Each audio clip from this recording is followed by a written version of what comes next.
আসসালামু আলাইকুম। আমি বরাবরের মতো সজয় আপনাদের সাথে আছি।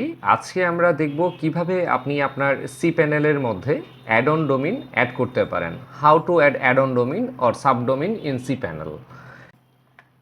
তো আমরা চলে যাচ্ছি প্রথমে cPanel-এর ইন্টারফেসে। আমার কাছে একটা অলরেডি cPanel-এর ইন্টারফেস ওপেন করা আছে। এটা হচ্ছে cPanel-এর ইন্টারফেস। আমি এখান থেকে অ্যাড-অন ডোমেইন করব। তো অ্যাড-অন ডোমেইন করার জন্য আমার মেইন ডোমেইন হচ্ছে এটা, এবং এখানে একটা অ্যাড-অন ডোমেইন আছে যেটা আমি অ্যাড-অন ডোমেইন করব। জাস্ট এটা কন্ট্রোল এফ দিয়ে অ্যাড-অন ডোমেইন করার জন্য আপনাকে যে ডোমেইন অপশনে যেতে হয় সেই ডোমেইন অপশনে আমি চলে গেলাম। যাওয়ার পর ডোমেইনটা ক্লিক করলাম। এখানে ডোমেইন অপশনে ক্লিক করার পর বেশ একটা উইন্ডো ওপেন হয়েছে। এখানে কিছু ডোমেইন অলরেডি আগে থেকেই অ্যাড করা আছে। আজকে আমি আরেকটা ডোমেইন অ্যাড করব, সেটা হচ্ছে নতুন করে একটা ডোমেইন এখানে দেয়া আছে, এখানে অ্যাড করব। আমি অলরেডি ডোমেইনটা দিচ্ছি। আমার কাছে অলরেডি ডোমেইনটা আছে, সেটা হচ্ছে যে এই ডোমেইনটা আমি অ্যাড-অন ডোমেইন হিসেবে অ্যাড করব। আমি cPanel-এ যাচ্ছি, যাওয়ার পরে এখানে একটা create a new domain option আছে। ক্রিয়েট এ নিউ ডোমেইন অপশনে ক্লিক করলাম। এখানে ডোমেইন নেমটা পেস্ট করলাম।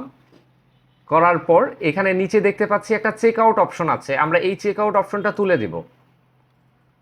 তুলে দেওয়ার পর এখানে সাবমিটে ক্লিক করব, দেখি কি দেখাচ্ছে। মূলত এখানে সাবমিটে ক্লিক করলে এটা অ্যাড হয়ে যাওয়ার কথা, কিন্তু না, এটা অ্যাড হয়নি। কারণ হচ্ছে যে ডোমিনের যে নেম সার্ভার আছে সেটা পয়েন্ট করানো হয়নি, যার কারণে এটা অ্যাড হয়নি আর কি। তো আমাদের অ্যাড অন ডোমিন করার প্রথম শর্ত হচ্ছে যে যে ডোমিনটাই আমরা অ্যাড অন করব সেই ডোমিনটা আমাদের হোস্টিংয়ের নেম সার্ভার আগে দিতে হবে সেই ডোমিনের মধ্যে। যেহেতু এই ডোমিনের মধ্যে আমাদের হোস্টিংয়ের নেম সার্ভার দেয়া নেই, তাই এই ইরোরটা শো করছে। তো আমরা হোস্টিংয়ের নেম সার্ভারটা দিব। আপনার যদি আপনার নেম সার্ভার মানে হোস্টিংয়ের নেম সার্ভার জানা না থাকে, তাহলে আপনি আপনার হোস্টিং প্রোভাইডারের সাথে যোগাযোগ করবেন। তাহলে খুব সহজে ওনারা আপনাকে নেম সার্ভারটা দিয়ে দিবে, এবং ওই নেম সার্ভারটা আগে আপনাকে ডোমিনে ইউজ করতে হবে। ইউজ করার পর 2 ঘন্টা ওয়েট করবেন, ডিএনএস আপডেট হলে দেন আপনি অ্যাড অন ডোমিন করতে পারবেন।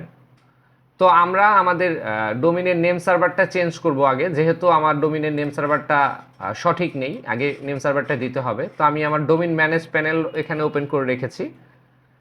অলরেডি ডোমিনের ম্যানেজ প্যানেলটা এখানে ওপেন করা আছে।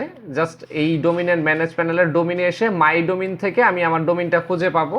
যেহেতু আমার ডোমিন নেম দেয়াই আছে, আমি অ্যাক্টিভে ক্লিক করলাম।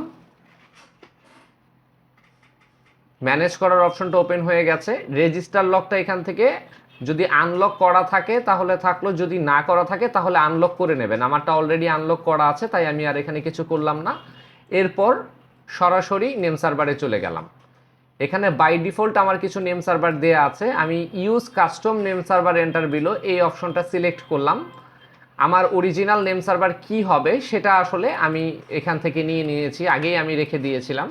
আপনারাও আপনাদের ডোমিনের নেম সার্ভারগুলো আগে সেভ করে রেখে দেবেন। তো আমি আমার নেম সার্ভারগুলো দিয়ে দিচ্ছি এখানে।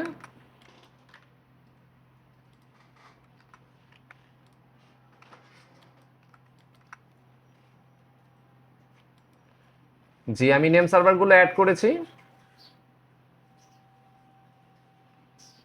হ্যাঁ, চেঞ্জ সেভ সাকসেসফুলি দেখাচ্ছে, তার মানে নেম সার্ভারগুলো সেট হয়ে গেছে। এখন আমাকে ওয়েট করতে হবে মিনিমাম 2 ঘন্টা। আপনি ওয়েট করবেন। ডিএনএস আপডেট হওয়ার ক্ষেত্রে অনেক সময় লাগে, অনেক সময় অনেক তাড়াতাড়ি হয়ে যায়। বিষয়টা আসলে ডিপেন্ড করে ডিএনএস আপডেটের উপরে। সো সেটার জন্য আপনি দয়া করে একটু ওয়েট করবেন। ওয়েট করার পর 2 ঘন্টা পর আমরা আবার চলে এসেছি আমাদের cPanel-এ।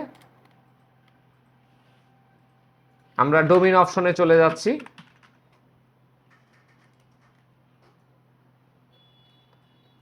ক্রিয়েট এ নিউ ডোমিনে ক্লিক করছি। এখানে আমার ডোমিন নেমটা দিচ্ছি, চেক আউট অপশনটা তুলে দিচ্ছি। এরপরে আমি একটু চেক করে নেব যে আমার এই ডোমিনের নামের প্রথমে কি কোনো স্পেস আছে কিনা। জাস্ট এটাই চেক করার পর আমি জাস্ট সাবমিটে এখানে ক্লিক করে দেব।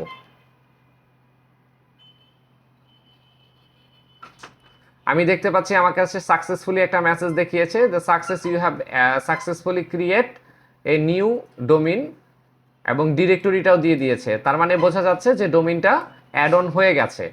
মূলত আপনি এভাবেই আপনার ডোমিনটা অ্যাড অন ডোমিন হিসাবে অ্যাড করতে পারেন বা সাব ডোমিন হিসাবে অ্যাড করতে পারেন। বিষয়টা খুবই সহজ, জাস্ট একবার যদি আপনি দেখে নেন তাহলেই হয়ে যায়। ধন্যবাদ সবাইকে, ধন্যবাদ, ভালো থাকুন।